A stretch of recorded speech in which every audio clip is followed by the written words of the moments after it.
बिस्मिल्लाहिर्रहमानिर्रहीम। अस्सलाम वालेकुम दोस्तों,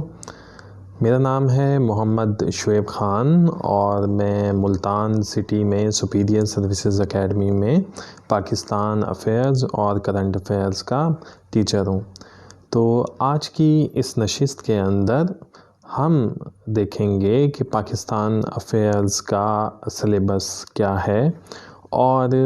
इस सिलेबस को कैसे समझा जा सकता है और आसानी के साथ इसको कवर किस तरीके से किया जा सकता है। तो आज का लेक्चर दोस्तों पाकिस्तान अफ़ेयर्स पर मुश्तमिल होगा। तो सबसे पहले हम ये बात देखते हैं कि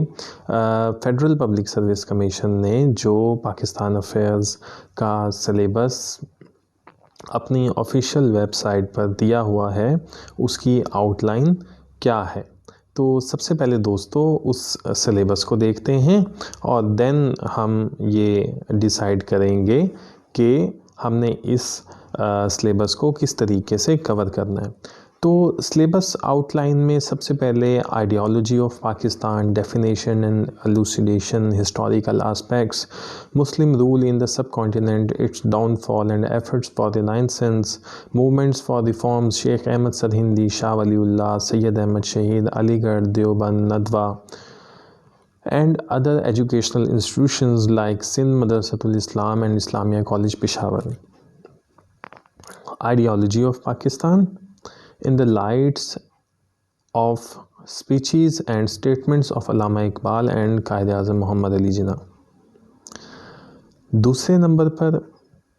जो सिलेबस का पार्ट है वो land and people of Pakistan, geography, society, natural resources, agriculture, industry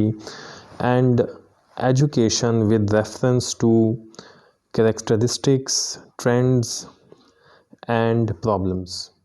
इसके बाद आता है Pakistan and changing regional apparatus, nuclear programme of Pakistan, its safety and security, international concerns, regional cooperation organisations like SAARC, ECO, SCO and the role of Pakistan, civil military relationship in Pakistan, economic challenges in Pakistan, non-traditional security threats in Pakistan, role of non-state actors, Pakistan's role in the region, the Palestine issue, changing security dynamics for Pakistan, challenges to national security of Pakistan, political evolution since 1971, Pakistan and US war on terror, foreign policy of Pakistan post 9/11, evolution of democratic system in Pakistan, ethnic issues and national integration, hydropolitics, water issues and domestic and regional context, Pakistan's national interest, challenges to sovereignty, Pakistan's energy problems and their effects, Pakistan's relations with neighbors excluding India. इसके बाद Pakistan and India relation since 1947, the Kashmir issue, the war in Afghanistan since 1979 and its impact on and challenges to Pakistan in post 2014 Ira,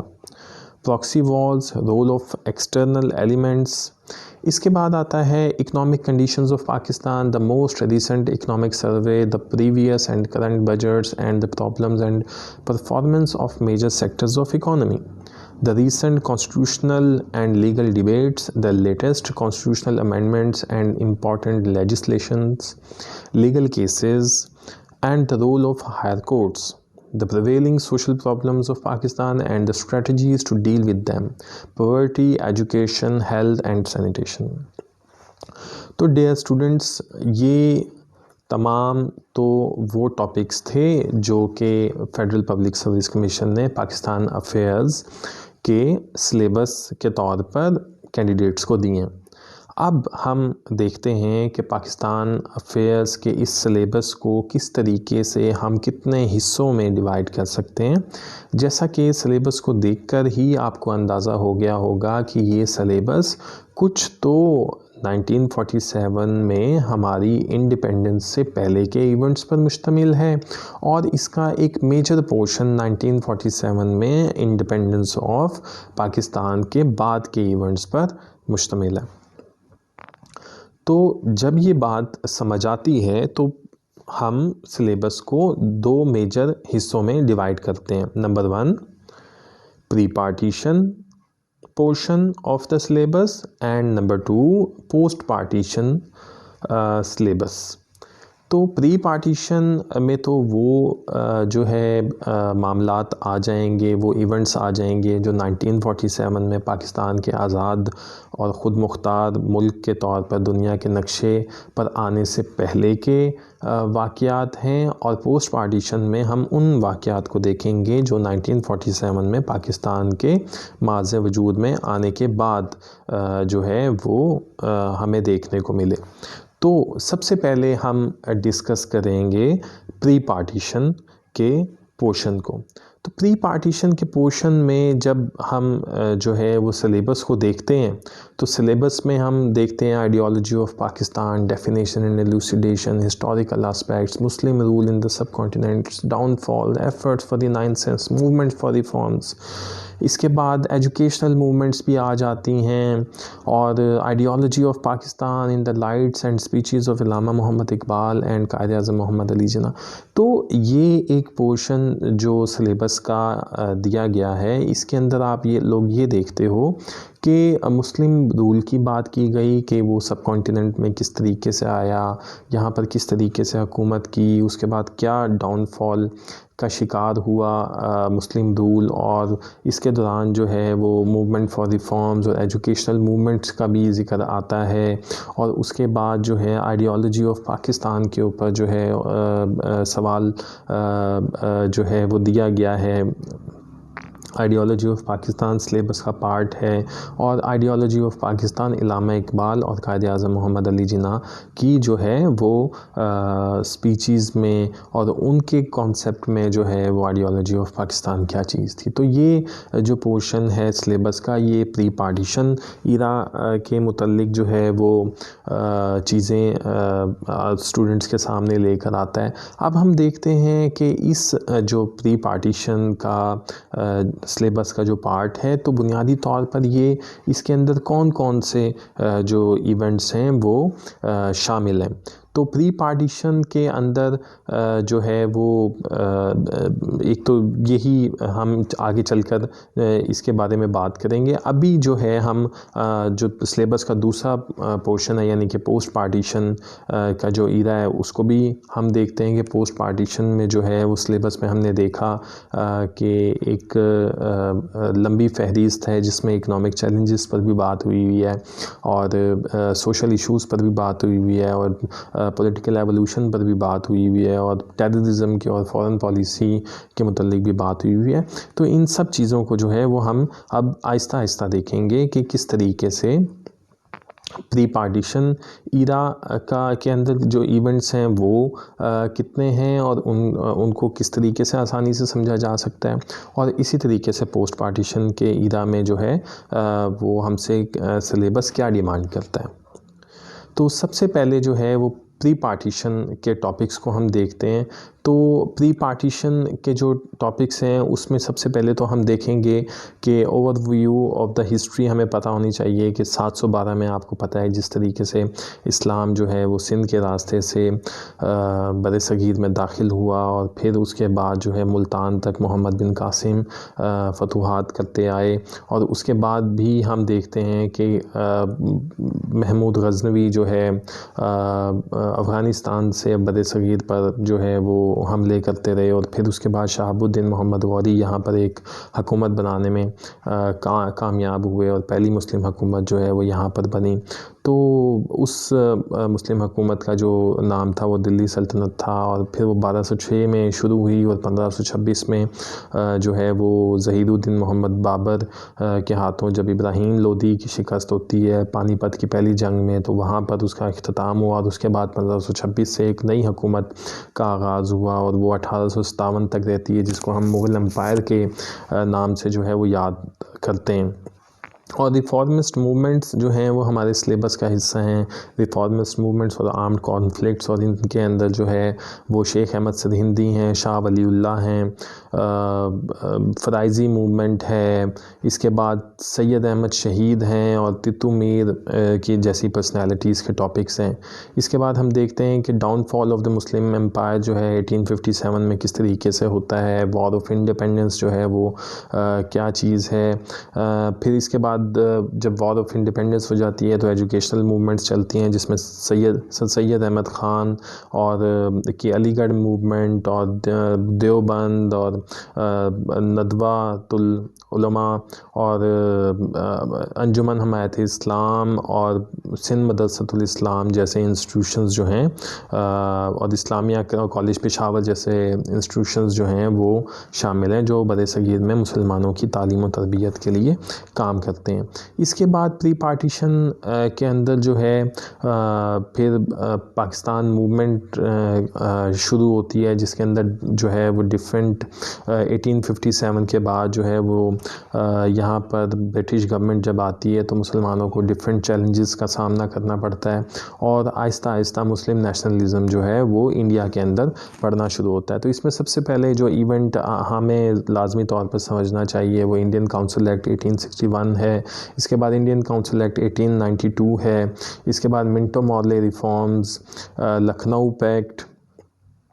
मॉन्टेक Chelmsford reforms, Delhi proposals, Simon commission, Nehru report, Quaid-e-Azam 14 points, round table conferences, government of India act 1935, elections of 1937 and Congress ministries, Lahore resolution 1940, Cripps mission, election of 1946, cabinet mission plan,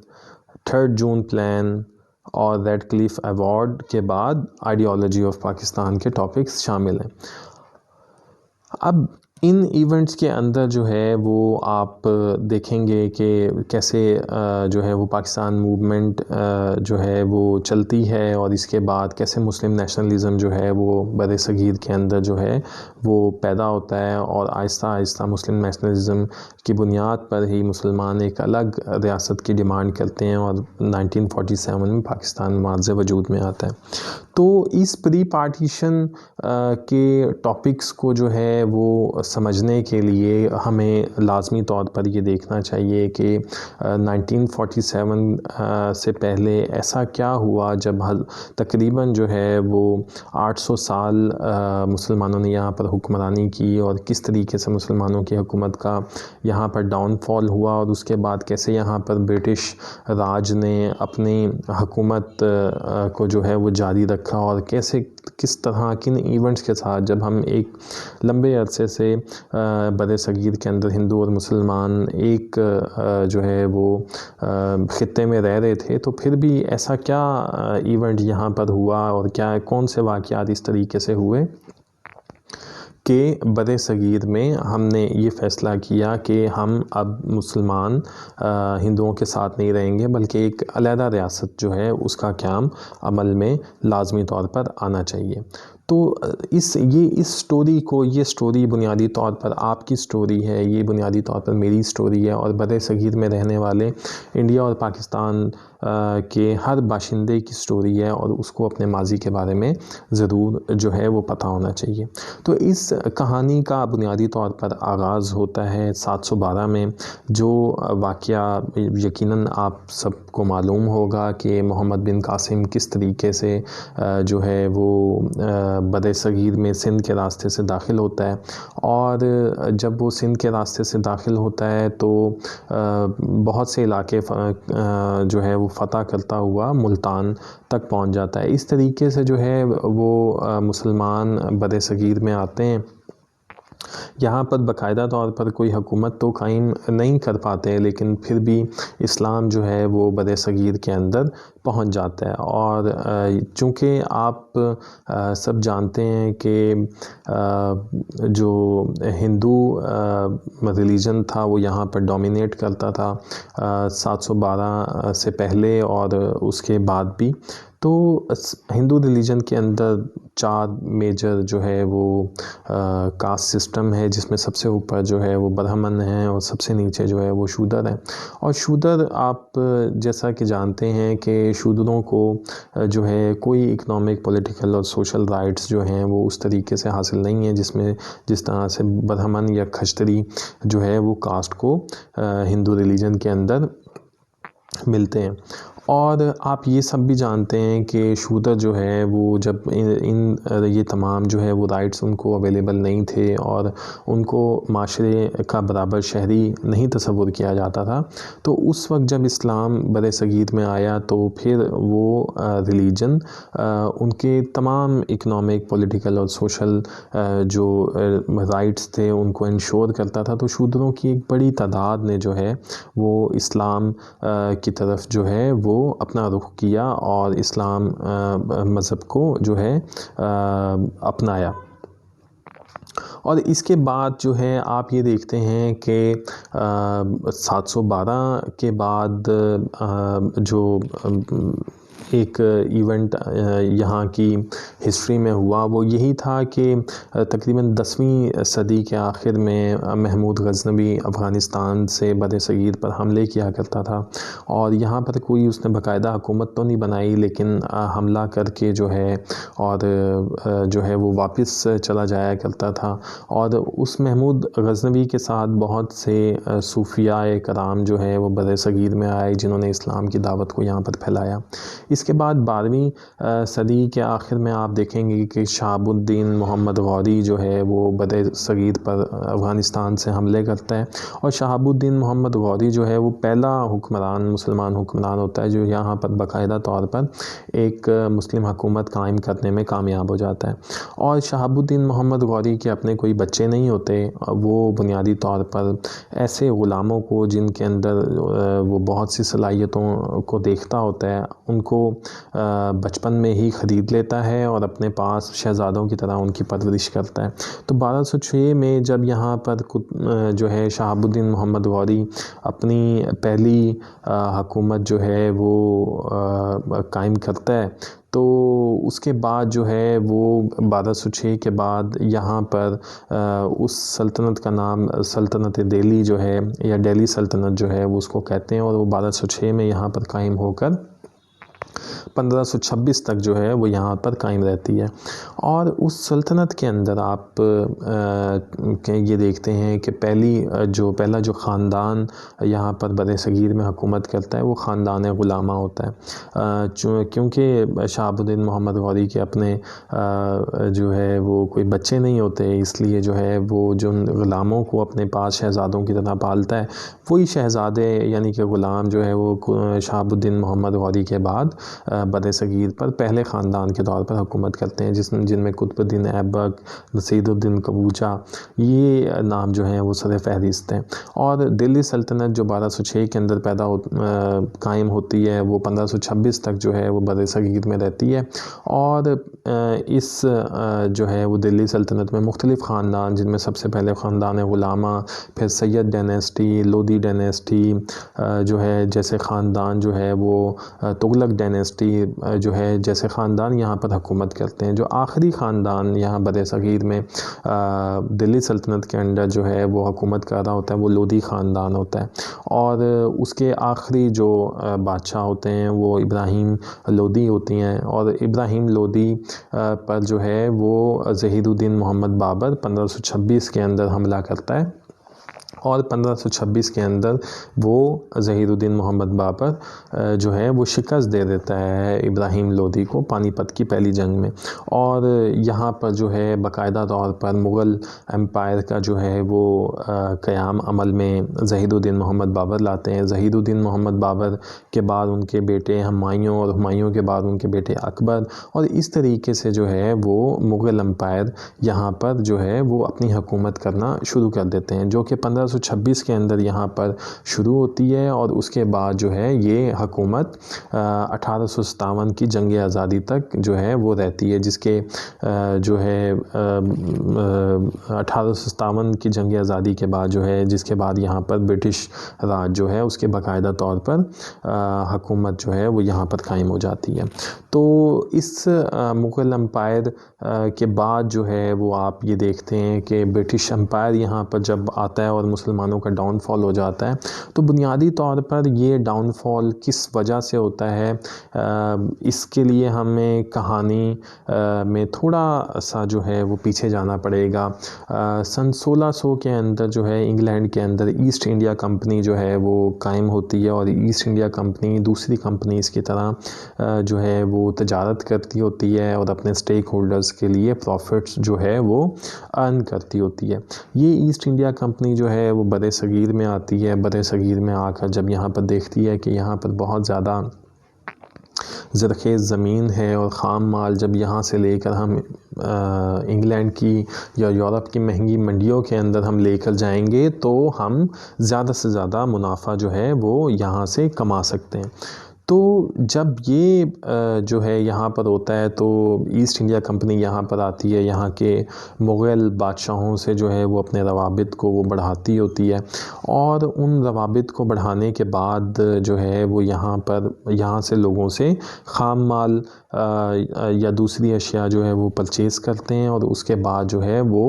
उन अशिया को जहाज़ों पर लाद कर यहाँ से ले जाते हैं और यूरोप की मंडियों में बेचते होते हैं और यहाँ के बादशाहों को वो इसके लिए टैक्सेस पे करते हैं। अब जो है एक दिन ऐसा होता है कि वो बादशाह के सामने जो है ईस्ट इंडिया कंपनी के ऑफिसर्स जो हैं वो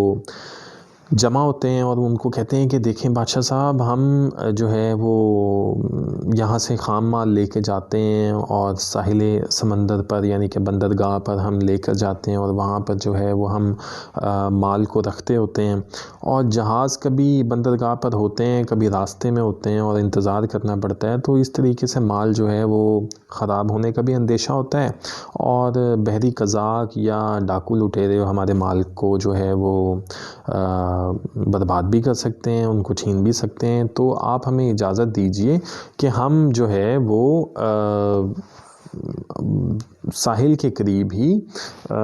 अपने लिए कोई ऐसा किला बना सकें जिससे जो है वो हमारे माल की हिफाजत हो सके। तो बादशाह उनको इस चीज़ की इजाज़त दे देते हैं कि ठीक है जी, आप बना लें अपना किला। और जब वो किला बना लेते हैं तो फिर उसके बाद उनसे बादशाह से फिर ईस्ट इंडिया कंपनी के ऑफिसर्स एक और इजाज़त मांगते हैं कि आप हमें इजाज़त दें कि इन किलों की हिफाजत के लिए जो है वो हम कुछ गार्ड्स वगैरह, कुछ जो है वो सिपाही रख लें ताकि कोई डाकू लुटेरे जो है वो इन किलों से हमारे सामान को या माल को ले जा ना सकें। तो बादशाह इस चीज़ की भी इजाज़त दे देते हैं कि ठीक है जी, वो आप सिपाही जो है वो किलों की हिफाजत के लिए रख लें। अब बुनियादी तौर पर होता ये है कि ईस्ट इंडिया कंपनी ने जो फ़ौज, जो सिपाही किलों की हिफाजत के लिए बनाए हुए होते हैं, वो जब बरे सगीर की ये हालत देखते हैं कि यहाँ पर तो जो है वो मुग़ल एम्पायर डाउनफॉल का शिकार है और बादशाह जो है वो इतनी बड़ी सल्तनत को संभाल नहीं पा रहा, साजिशें महल्लात के अंदर चल रही हैं। तो ईस्ट इंडिया कंपनी वाले ये करते हैं कि आहिस्ता आहिस्ता उसी फ़ौज की मदद से जो कि उन्होंने किलों की हिफाजत के लिए बनाई थी बरे सगीर पर, जो है मुख्तलिफ़ इलाक़ों पर कब्ज़ा करना शुरू करते हैं और इस तरीके से आहिस्ता आहिस्ता वो पूरे बरे सगीर पर जो है वो कब्ज़ा करते हैं। और आखिरकार जब 1857 की जंग आज़ादी, जिसे बरे सगीर में अंग्रेज़ जो है वो गदर का नाम दिया करते थे, जब वो होती है तो फिर मुकम्मल तौर पर जो है वो बरे सगीर बरतानवी राज के कंट्रोल में चला जाता है। तो ये तो थोड़ी सी वो स्टोरी थी जो कि मैंने आपको सुनाई है कि किस तरीके से यहाँ पर इस्लाम आया और यहाँ पर मुस्लिम हुकूमत कायम हुई और उसके बाद किस तरीके से वो डाउनफॉल का शिकार हुई और उसके बाद किस तरीके से जो है वो यहाँ पर अंग्रेज़ आए और उन्होंने बरे सगीर को अपने कब्ज़े में ले लिया। अब बुनियादी तौर पर ये जो सारा का सारा सिनेरियो था ये तो था पॉलिटिकल बेस, यानी कि पॉलिटिकल सफ़ेयर पर जो है वो किस तरीके से मुसलमान यहाँ पर आए और यहाँ पर आकर जो है वो हुकूमत कायम की, और हुकूमत कायम करने के बाद किस तरीके से हुकूमत करते रहे और आखिरकार वो डाउनफॉल का शिकार होकर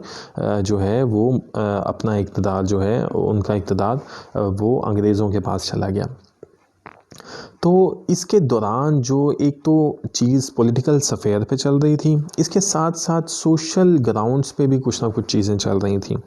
वो बुनियादी तौर पर क्या हुआ कि इस्लाम यहाँ पर आया और यहाँ पर आकर इस्लाम लोगों के माबैन जो है वो फैलना शुरू हो गया।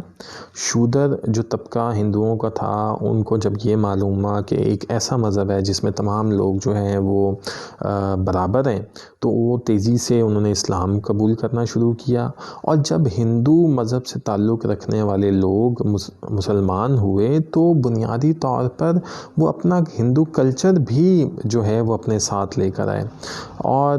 वो हिंदू कल्चर जो है वो यहाँ पर अमलगमेट होना शुरू हुआ, मिक्सअप होना शुरू हुआ इस्लाम की टीचिंग्स के साथ। तो आहिस्ता आहिस्ता आहिस्ता आहिस्ता सोसाइटी के अंदर जो है वो इस्लाम का जो असल रुख था वो तब्दील होना शुरू हो गया। और जब वो तब्दील होता हुआ रुख यहाँ के चंद एक रिफॉर्मिस्ट ने देखा तो उन्होंने कहा कि नहीं, बरे सगीर के अंदर अब इस्लाम को रिवाइव करने की ज़रूरत है। तो उन जो है वो रिफॉर्मिस्ट को जो है वो उन्होंने चंद एक मूवमेंट्स चलाई जिनको हम रिफॉर्मिस्ट मूवमेंट्स कहते हैं, और वो हमारे सिलेबस का हिस्सा है। उनमें जो मेजर रिफॉर्मिस्ट हैं उनमें शेख अहमद सिरहिंदी हैं और शाह वलीउल्लाह हैं, फ़राइज़ी मूवमेंट है हाजी शरीयतुल्लाह की, सैयद अहमद शहीद हैं और तित्तू मीर हैं। तो बुनियादी तौर पर ये जो रिफॉर्मिस्ट मूवमेंट सबसे पहले शुरू हुई थी ये अकबर के दौर में शेख अहमद सिरहिंदी ने शुरू हुई, और उसके बाद जो है वो शाह वलीउल्लाह साहब आए। तो उस वक्त इस्लाम अकबर के दौर में जो है वो यहाँ पर हुकूमत जो मुसलमानों की थी वो बहुत जो है वो कामयाब हुकूमत चल रही थी, और अकबर के दौर के बाद वो आहिस्ता आहिस्ता डाउनफॉल का शिकार होना शुरू हो गई। तो यहाँ पर जैसे ही मुस्लिम हुकूमत जो है वो डाउनफॉल का शिकार होना शुरू होती है, तो पहले वही मूवमेंट्स जो यहाँ पर जो है वो सिर्फ़ और सिर्फ लोगों को रिफ़ॉर्म करने के लिए या मुग़ल दरबार को रिफ़ॉर्म करने के लिए काम कर रही थी, तो उन्होंने जब बरे सगीर में ये देखा कि मुग़ल एम्पायर डाउनफॉल का शिकार हो रही है और अंग्रेज़ यहाँ पर जो है वो कब्ज़ा करते चले जा रहे हैं, तो ये रिफॉर्मिस्ट मूवमेंट्स जो कि शेख अहमद सिरहिंदी और शाह वलीउल्लाह के बाद शाह वलीउल्लाह से शुरू हुई थी, तो शाह वलीउल्लाह के शागिर्दों ने ही जो है इन मूवमेंट्स का रुख जो है वो जिहाद की तरफ मोड़ दिया, और फिर आखिरकार जो है बरे सगीर में यही रिफॉर्मिस्ट मूवमेंट्स जो इनसे निकलने वाले लोग जो हैं बाद में अंग्रेज़ों के ख़िलाफ़ यहाँ पे लड़े, जिनके अंदर जो है वो सैयद अहमद शहीद हैं और तित्तू मीर जो हैं वो शामिल हैं। अब 1857 के अंदर जो है वो आपको जैसे मैंने पहले बताया कि बरे सगीर के अंदर जो है मुसलमानों की हुकूमत का डाउनफॉल हो गया और मुकम्मल तौर पर कब्ज़ा जो है यहाँ से चला गया अंग्रेज़ों के पास। तो चंद एक लोग फिर उठे और उन्होंने उठकर जो है ये कहा कि अब ऐसा दौर नहीं है कि हम जो है वो अंग्रेज़ों से लड़ सकें, यहाँ पर मुकम्मल तौर पर जो है अंग्रेज़ काबिज़ हो गया है, तो अब हमारी मुसलमानों की भलाई इसी चीज़ में है कि हम बरे सगीर के अंदर जो है मुसलमान अंग्रेज़ों के साथ जो हमारे नए आका हैं अपने उनके साथ जो है अपने ताल्लुकात को बेहतर बनाएं,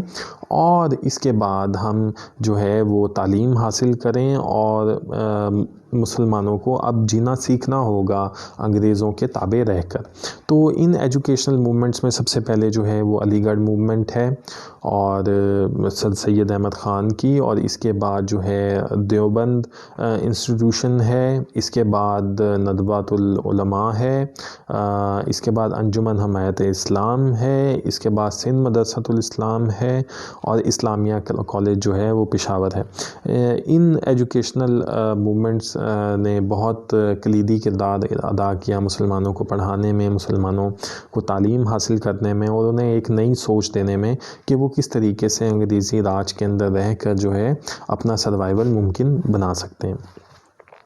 इसके बाद जो है आप देखते हैं कि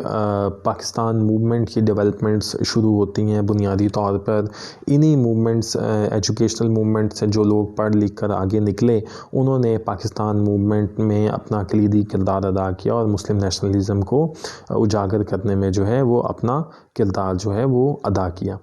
तो बुनियादी तौर पर अब जो इवेंट्स 1857 के बाद, यानी कि जंगे आज़ादी के बाद जो है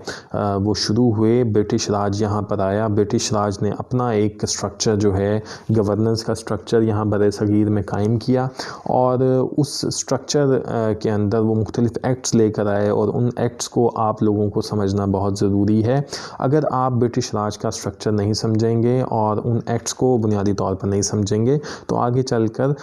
मुस्लिम जो पाकिस्तान मूवमेंट है और मुस्लिम नेशनलिज़म है उसको समझना आपके लिए बहुत मुश्किल हो जाएगा। इसकी मिसाल मैं स्टूडेंट्स को हमेशा इस तरीके से देता हूँ कि हमने 14 नुकात कायदे आज़म के शुरू दिन से पढ़े हैं, शायद अपनी मिडिल की क्लासेस से, और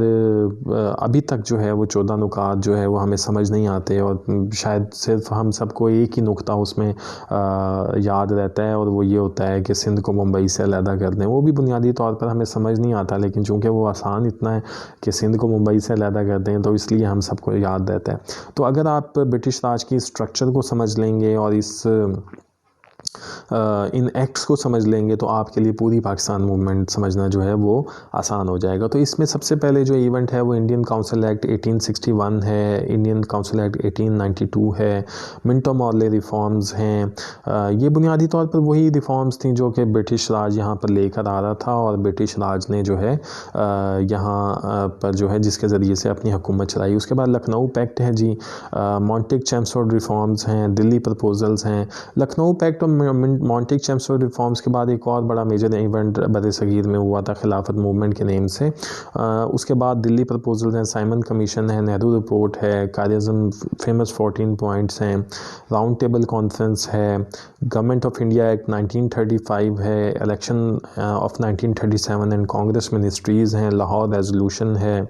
क्रिप्स मिशन है, इलेक्शन ऑफ 1946 है जी, कैबिनेट मिशन प्लान है, 3 जून प्लान है, रेड क्लिफ अवार्ड है और एंड के अंदर जो है वो हम आइडियोलॉजी ऑफ पाकिस्तान को जो है वो डिस्कस करेंगे। बुनियादी तौर पर आइडियोलॉजी ऑफ पाकिस्तान इन्हीं तमाम इवेंट्स पे जो है वो मुश्तमिल है और इन्हीं तमाम इवेंट्स से जो है मुस्लिम नेशनलिज़म ने आहिस्ता आहिस्ता जो है वो जन्म जो है वो लिया था। तो ये बुनियादी तौर पर प्री पार्टीशन का पोर्शन है जिसको हम कवर करेंगे। और अब हम पोस्ट पार्टीशन की तरफ आते हैं। तो जैसा कि सिलेबस के अंदर जो है वो हमने देखा कि पोस्ट पार्टीशन के मुख्तलिफ जो है वो हमने पॉइंट्स को डिस्कस भी किया पहले। अब हम उसको उन पॉइंट्स को जो है वो टॉपिक्स वाइज देखेंगे कि बुनियादी तौर पर टॉपिक्स हैं पोस्ट पार्टीशन के कितने। तो पोस्ट पार्टीशन के जो टॉपिक्स आपके सामने हैं उनमें सबसे पहले कॉन्स्टिट्यूशनल डेवलपमेंट्स हैं जो कि 1947 के बाद जो है पाकिस्तान एक नई रियासत के तौर पर दुनिया के नक्शे पर माज़ वजूद में आया था। तो एक नई रियासत को चलाने के लिए कॉन्स्टिट्यूशन की जो है ज़रूरत थी। हमें क्या मेजर चैलेंजेस थे कॉन्स्टिट्यूशन के, और कॉन्स्टिट्यूशन जो है वो बनाने के लिए हमने क्या क्या एफ़र्ट्स किए, डिले हुआ तो क्यों हुआ, कितने कॉन्स्टिट्यूशन आए और जो फाइनली कॉन्स्टिट्यूशन आया उसमें अमेंडमेंट्स जो हैं टिल अपडेट आज के दिन तक जो है वो क्या हुई। इसके बाद हम देखते हैं कि इकोनॉमी ऑफ पाकिस्तान है और इसके बाद एनर्जी क्राइसिस है, फॉरेन पॉलिसी है, न्यूक्लियर प्रोग्राम ऑफ पाकिस्तान है, नेशनल इंटीग्रेशन है, पॉलिटिकल एवोल्यूशन है, रिलेशनशिप विद नेबरिंग कंट्रीज़ है, सोशल इश्यूज़ हैं और टेररिज्म है, वाटर इश्यूज़ हैं, इंटरनेशनल इशू हैं। और इसके बाद इन इश्यूज़ को हम आहिस्ता आहिस्ता डिस्कस करते हैं। तो सबसे पहले जो इशू आता है वो development of post partition portion of the syllabus में वो कॉन्स्टिट्यूशनल हिस्ट्री ऑफ पाकिस्तान का है। तो कॉन्स्टिट्यूशनल डेवलपमेंट्स में जो है वो हम देखेंगे कि recent constitutional and legal debates जो हैं वो क्या हैं और latest constitutional amendments and important of legislation, legal cases and role of higher courts जो है वो क्या है। तो इसको सबसे पहले आप लोगों ने देखना है। इसके बाद जो है इकॉनमी ऑफ पाकिस्तान, इकॉनमी के बुनियादी तौर पर क्या चैलेंजेस हैं, कंडीशन क्या है इकॉनमी की पाकिस्तान की। रिसेंट इकोनॉमिक सर्वे को आप जो है वो देखें, करंट बजट और प्रीवियस बजट्स को भी। Problem of major sectors of economy, बुनियादी तौर पर इकॉनमी के 3 सेक्टर्स ही होते हैं जी, agriculture, industry and services sector. तो इन सेक्टर्स की जो है वो प्रॉब्लम्स को भी हमने जो है वो देखना है। इसके बाद जो आता है वो एनर्जी क्राइसिस आता है, और एनर्जी क्राइसिस के अंदर भी पाकिस्तान की एनर्जी क्राइसिस की क्या प्रॉब्लम्स हैं और उसके क्या इफ़ेक्ट्स हैं। इसके बाद हम देखते हैं कि पाकिस्तान के अंदर जो है वो नेशनल इंटीग्रेशन के क्या मसाइल हैं, ethnic issues and national integration. 4 सूबे हैं और चारों सूबों के अंदर जो है वो मुख्तलिफ़ एथनिसिटीज़ के लोग रहते हैं और मुख्तलिफ़ जो कि जिनके मुख्तलिफ़ कल्चर्स हैं, ज़बानें हैं। तो नेशनल इंटीग्रेशन के लिए जो है वो क्या हम कोशिश कर सकते हैं और ये किस तरीके से मुमकिन जो है वो हो सकती है। इसके बाद जो हमारा टॉपिक है वो है फॉरेन पॉलिसी ऑफ पाकिस्तान, लेकिन इसको हमने पोस्ट 9/11 के तनाजुर में जो है वो देखना है। इसके बाद जो पोर्शन आता है वो है nuclear programme of Pakistan, its safety and security and international concerns जो हैं वो क्या हैं। इसके बाद जो है वो पॉलिटिकल एवोल्यूशन के ऊपर जो है सिविल मिलिट्री रिलेशनशिप क्या रहे हैं पाकिस्तान में, पाकिस्तान की पॉलिटिकल एवोल्यूशन जो है 1971 के बाद, और evolution of democratic system in Pakistan को जो है वो भी हम डिस्कस करेंगे। इसके बाद जो है रिलेशनशिप विद नेबरिंग कंट्रीज़, और इसमें जो है वो सिलेबस का पोर्शन है Pakistan and changing regional apparatus, Pakistan role in the region, Pakistan relation with neighbour excluding India, Pakistan and India relationship with since 1947। और इसमें सबसे जो मेजर इशू है पाकिस्तान और इंडिया के दरमियान, कश्मीर इशू, वो भी बहुत इम्पॉर्टेंट है। इसके बाद हम देखते हैं जी कि रीजनल चंद एक ऑर्गेनाइजेशन हैं जो कि रीजनल कोऑपरेशन के लिए मुख्तलिफ ममालिक के दरमियान बनाई जाती हैं, जिसमें सार्क है, south Asian association for regional cooperation, ECO है, इसके बाद SCO है, शंघाई कोऑपरेशन ऑर्गेनाइजेशन। इनको भी देखना है जी हमने। और इसके बाद जो है वो पाकिस्तान के सोशल इश्यूज़ पर जो है वो हमने बात करनी है। तो जो प्रिवेलिंग सोशल प्रॉब्लम्स हैं और वो हैं क्या, और उनके मतलब जो है वो स्ट्रेटजीज़ क्या हो सकती हैं कि उनको ठीक किया जा सके। तो इसमें सबसे पहले जो है वो land and people of Pakistan, geography, society, natural resources, poverty, education with reference to characteristics, trends and problems, health and sanitation के जो इश्यूज़ हैं वो जो है वो हम इसके अंदर जो है वो डिस्कस करेंगे। तो इसके बाद जो इशू आ जाता है वो टेररिज्म का आ जाता है, और टेररिज्म के अंदर भी जो है वॉर, आपको पता है कि अफ़गानिस्तान के अंदर 1979 के अंदर सोवियत यूनियन ने जो है वो हमला किया था, और उसके बाद पूरा रीजन जो है तकरीबन डिस्टर्ब रहा, और सोवियत यूनियन के इंखला के बाद तालिबानाइजेशन यहाँ पर बढ़ी, और उसके बाद 9/11 हुआ, और उसके बाद भी वॉर अगेंस्ट टेररिज्म में जो है वो पूरा ये रीजन जो है वो इन्वॉल्व रहा है। तो उस हवाले से the war in Afghanistan since 1971 and its impact on and challenges to Pakistan in the post 2014 era, challenges to sovereignty, proxy wars, role of external elements, Pakistan national interest, Pakistan and US war on terror, changing security dynamics for Pakistan, challenges to national security of Pakistan, non traditional security threats in Pakistan, role of non state actors. और इसके बाद जो है वो water के issues हैं पाकिस्तान में, और hydropolitics, water issues and domestic and regional context जो है ये भी हमारे सिलेबस का हिस्सा है। इसके बाद एक इंटरनेशनल इशू यानी कि पैलेस्टाइन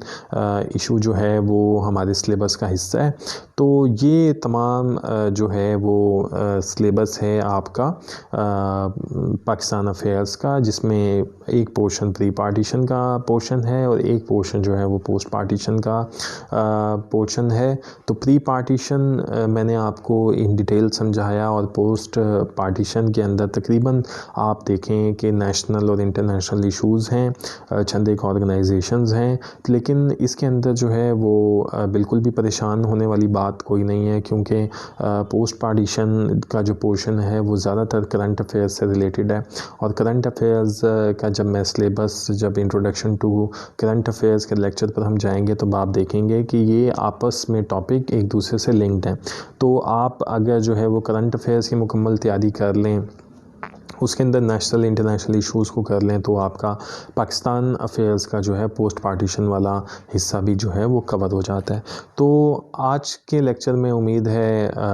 डियर स्टूडेंट्स कि आपको यकीनन बातों की समझ आई होगी, और अगर इसके मुतल्लिक कोई आपका कोई क्वेश्चन हो तो वो आप जो है वो कमेंट्स के अंदर मुझसे पूछ सकते हैं, या फिर मुझे मेल कर सकते हैं। डिस्क्रिप्शन में मेरा मेलिंग एड्रेस और मेरा फ़ोन नंबर जो है वो दिया गया है। तो अब जो है वो अगर आपका कोई भी क्वेश्चन हो तो आप मुझे कमेंट्स में पूछिए, इंशाल्लाह मैं उसका आंसर करूँगा। आज के लिए इतना ही। अपना और अपने वालिदैन का बहुत ख़्याल कीजिए, और जो है वो खुश रहिए। We call it a day. Thank you very much. अल्लाह हाफिज़।